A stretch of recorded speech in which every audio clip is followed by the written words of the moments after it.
നമസ്കാരം. കൂത്താട്ടുള്ള മിഷനിലേക്ക് സ്വാഗതം. മണ്ണത്തൂരിൽ ശ്രീമദ് ഭാഗവത സപ്താഹയജ്ഞം. കൂത്താട്ടുകുളം മണ്ണത്തൂർ തുരുത്തുമറ്റത്ത് ഭഗവതി ക്ഷേത്രത്തിൽ 12ാമത് ശ്രീമദ് ഭാഗവത സപ്താഹയജ്ഞം ആരംഭിച്ചു. രാമദേവി തൃപ്പൂണിത്തറയാണ് യജ്ഞാചാര്യ. എടത്തല വിജയ ശർമ്മ യജ്ഞഹേതാവും നോച്ചിമ സരോജിനി, കണ്ണൻ ഗുരുവായൂർ എന്നിവർ യജ്ഞപൗരാണികരുമാണ്.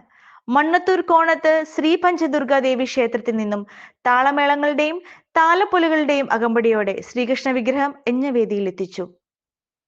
ക്ഷേത്ര മേൽശാന്തി കൈപ്പകശ്ശേരി മന അനീഷ് നമ്പൂതിരി യജ്ഞവേദിയിൽ ദീപപ്രകാശനം നടത്തി. എല്ലാ ദിവസവും രാവിലെ 5:30 ഗണപതി ഹോമം, 6 വിഷ്ണു സഹസ്രനാമം, ഗ്രന്ഥ നമസ്കാരം, തുടർന്ന് പാരായണം, ഉച്ചയ്ക്ക് 1 പ്രസാദകൂട്ട്, വൈകിട്ട് 6 നെയ്വിളക്കുമായി ക്ഷേത്രപ്രദക്ഷിണം, 7 ഭജന എന്നിവ നടക്കും. 29 രാവിലെ 11 ആറാട്ടോടെ സമാപിക്കും. മണ്ണത്തൂർ ഹൈന്ദവ society president VS Sudhakaran, secretary Lijo Gopi എന്നിവർ പരിപാടിക്ക് നേതൃത്വം നൽകി.